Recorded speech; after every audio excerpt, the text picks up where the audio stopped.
Welcome back to Twisted Tales of Murder, where the ordinary turns into the unimaginable and nightmares lurk just beneath the surface. Imagine this. You're about to buy your first house. You spent weeks going over the details, signing paperwork, and securing the loan. By this time tomorrow, it'll be official. But something nags at you, a feeling you can't quite explain, like a whisper in the back of your mind telling you to go back to check one last time. You convince the realtor and the homeowner to let you do another walkthrough. Everything looks just as it did before, quiet, undisturbed, waiting for its new owners. But as you prepare to leave, something catches your eye. A small, nearly hidden crawl space tucked beneath the house. You hesitate.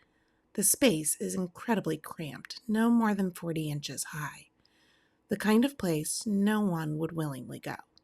The air feels off, somehow wrong. Still, curiosity grips you. You crouch down and shine your flashlight inside, wedging your way only a foot or so in. The first thing you see is cobwebs, thick, layered, untouched by years. Dust dances in the stale air as your light sweeps across the cramped space, and then you see it. A massive metal barrel, old, rusted, sitting in the almost hidden corner. Your stomach knots. You turn to the homeowner, Mr. Cohen, asking, "What is that?" His response makes your skin crawl. "I don't know." He explains that the barrel has always been there. When he bought the house 10 years ago, he never thought to touch it and never question it. How does someone live in a house for over 10 years and they don't know what is in a big metal drum under the home? You insist before you sign anything that it will be removed. And so Mr. Cohen, the realtor, and a few neighbors work to move the barrel. It is dragged from its hiding place to the curb, a nearly 400-pound barrel containing something that has been sealed inside for over a decade. As it is rolled to the front yard, Mr. Cohen is simply planning to leave it there for the morning trash pickup. But when the collectors arrive, they take one look and refuse. They inform Mr. Cohen that it is too heavy. There is also concern that it may have hazardous or toxic material inside. But no one expected what they would find inside. So, with no other option, there was only one thing left to do. With a crowbar in hand, the homeowner wedged it beneath the sealed lid and forces it open. The second the seal breaks, an unholy stench explodes into the air. A putrid wave of decay. And then they see it. They see what's inside. A human hand and a woman's shoe. It was the body, or what was left of one. The barrel brimming with thick, green, gooey fluid. Its surface littered with tiny plastic pellets. And beneath the green sludge, human remains laid submerged, devouring the remaining space. The sight was beyond horror, unspeakable, unthinkable.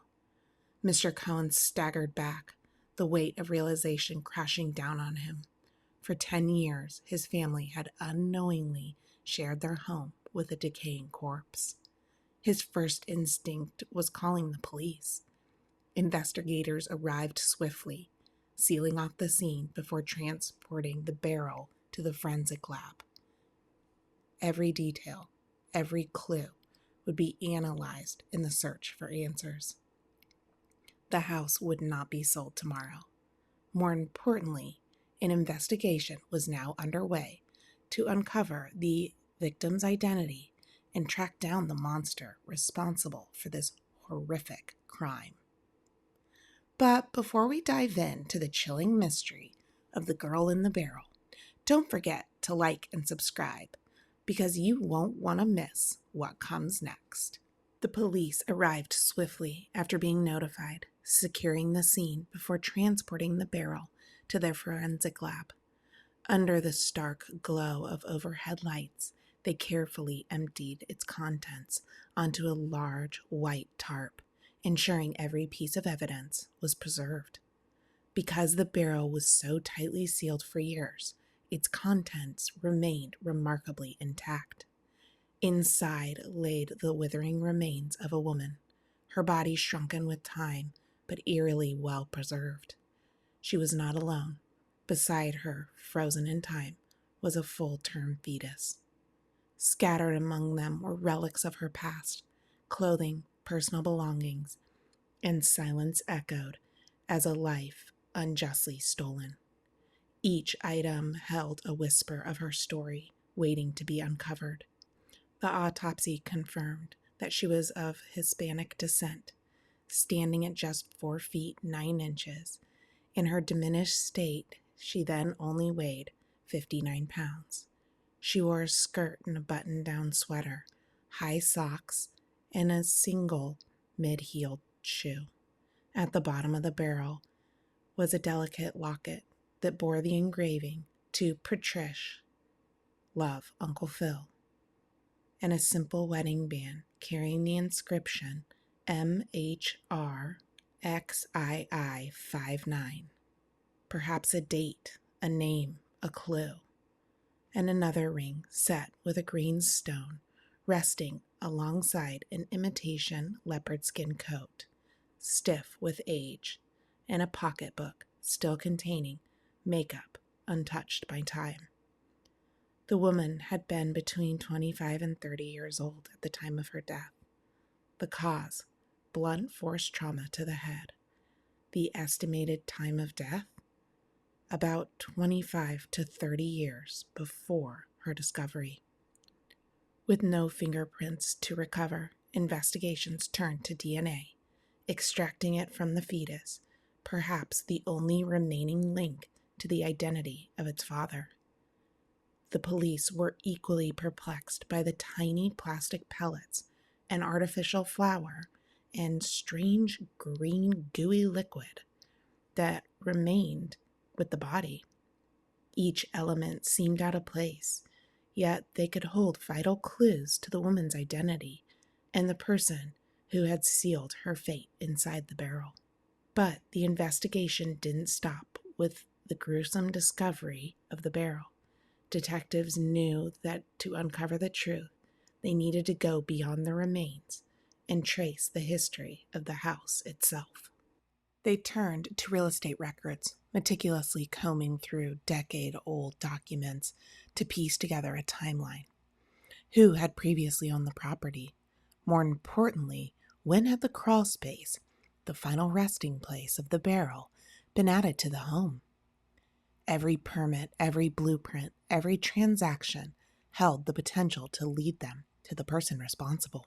The goal was clear: identify who may have hidden the barrel, and in doing so, expose the long-buried secret that had remained undisturbed for decades. Their search led them to one name: Howard B. Elkins, the man who had built the very extension where the barrel was hidden. Now 71 years old, Elkins was living in a comfortable retirement community in Boca Raton, Florida, far from the house, far from the past, or so he thought.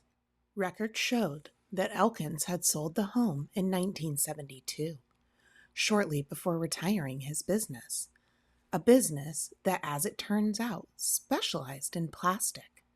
Yes, you heard that correctly. Elkins had owned a plastics manufacturing company in Manhattan. The connection was impossible to ignore. The plastic pellets found in the barrel, the synthetic flour, and even the container itself suddenly took on new significance. Detectives were eager to speak with Elkins, but they knew that they had only one chance to confront him. They needed more evidence, something solid that could tie him directly to the crime. So before heading south to question the former businessman, they dug deeper, determined to unravel the secrets he had buried decades ago. This was when the clues truly started to fall into place. Investigators noticed a bold lettering on the side of the barrel, GAF. Further research revealed that GAF was a chemical company based in New Jersey. a major supplier of industrial material.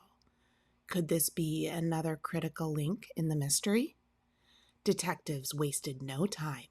They photographed the barrel and brought samples of the plastic pellets and green slime to GAF for analysis. The results were striking. The green dye was identified as halogen green, a specific pigment used in the production of plastic flowers. Sound familiar? It should. Among the woman's belongings was a small artificial flower, one that had been sealed in the barrel with her for decades. Coincidence? Hardly. The evidence was painting a damning picture, one that tied the barrel, its contents, and now even the plastic flower back to the world of manufacturing and deception. And then came the breakthrough. GAF had only one customer for this particular dye: Melrose Plastics, the same company that Howard Elkins owned, the same company he shut down in 1972. The noose was tightening. Investigators now had a direct connection between Elkins' business and the barrel. The walls of his carefully constructed past were beginning to crumble. I'm no detective, but I think we found our man. Knowing that the barrel, the plastic, and the dye all trace back to Howard Elkins' business, combined with the fact that the barrel was hidden beneath his former home for decades, detectives were closing in. The evidence painted a compelling case against Elkins, but before confronting him, they needed more context. Before making the trip to Florida to question their prime suspect, they decided to speak to someone who might hold valuable insight into Elkins' past. Melvin Gantman, his former business partner at Melrose Plastics. Melvin had worked alongside Elkins at the Manhattan-based factory for years. If anyone knew the inner workings of the business, the kind of material they handled, and whether Elkins had any dark secrets, it was him. Investigators hoped he could provide critical information, perhaps about a missing employee, a workplace affair, or any unusual incidences from the factory's past. Detectives contacted Melvin and he agreed to meet with them. When they sat down, they wasted no time laying out their findings: the barrel, the plastic pellets, the artificial flower, and most importantly, the halogen green dye. Melvin confirmed that everything had indeed come from their factory. But the most significant revelation came when Melvin mentioned something that deepened the mystery. He recalled that Howard had an affair with a young Hispanic woman who worked at Melrose Plastics. Elkin had even gone so far as to rent her an apartment, something Melvin found unusual. He vividly remembered receiving a call from the apartment management company, informing Howard that the rent hadn't been paid. Despite this, the woman's belongings remained in the apartment. That piece of evidence sent a shiver down the detective's spine. It fit with what they were piecing together about the barrel. They were now more convinced than ever that they were on the right track. Elkins had hidden something, perhaps something much darker than they had initially imagined. With this new lead, the detectives traveled to Florida to visit Elkins at his retirement community. They confronted him and he seemed genuinely surprised and confused about the barrel, the plastic pellets, and the green dye. He denied any involvement and claimed no recollection of the events. Yet Elkins did admit to having an affair with a young woman, though he dismissed it as a brief fling. He stated she simply vanished one day, and he claimed to have never seen her again. When detectives pressed him for her name or asked if he knew that she had been pregnant, Elkins seemed to develop sudden amnesia, his response growing more vague and even evasive. At that point, the detectives dropped the bombshell. They informed Elkins that they had discovered the remains of a pregnant woman in a barrel beneath his former home. To their surprise, Elkins seemed utterly unfazed, showing no shock or remorse. The detectives then requested a DNA sample from him, hoping to link him to the crime. Without hesitation, Elkins flatly refused. Then the phone rang. It was his wife. Elkins spoke briefly with her before turning to the detectives, his tone suddenly shifting. He informed them that his wife was on her way home and that they needed to leave immediately. Because the New York detectives had no jurisdiction in Florida, they were unable to arrest Elkins on the spot. That Friday afternoon, Howard Elkins was reported missing after he left his home early in the day and did not return. His worried family, unsure of his whereabouts, contacted the authority to file a missing persons report. As hours passed, their concern grew. Later that evening, a breakthrough came. Elkins was found in the garage of a friend's house in Boca Raton, the victim of an apparent self-inflicted gunshot wound to the head. The discovery was chilling, as earlier that morning, Elkins had gone to Walmart, where he purchased a 12-gauge shotgun. After he drove to his friend's home, sat in the back seat of his SUV, and with the gun in hand, put it in his mouth and pulled the trigger. His death seemed like the final chapter in a long hidden story of guilt and shame. There was no longer any doubt about Elkins' role in the crime. However, to confirm their suspicions and close the case definitely, detectives requested a DNA sample from Elkins. They compared the DNA extraction from the fetus found in the barrel, and the result was unequivocally a perfect match. Elkins had, in fact, been the father. The detectives returned to New York just 8 days after the gruesome discovery of the barrel. Then the final piece of the puzzle fell into place. They received word from immigration confirming the identity of the woman found in the barrel. Her name was Reina Angelique Marroquin. She had immigrated to the United States from El Salvador in 1966, a young woman with dreams and a life ahead of her, whose existence had been tragically cut short by the man she had once trusted and maybe even loved. The discovery of her identity only deepened the horror of this crime. Still, it also marks the conclusion of the detectives' investigation into the chilling mystery of the girl in the barrel. Till next time, stay safe and remember to subscribe.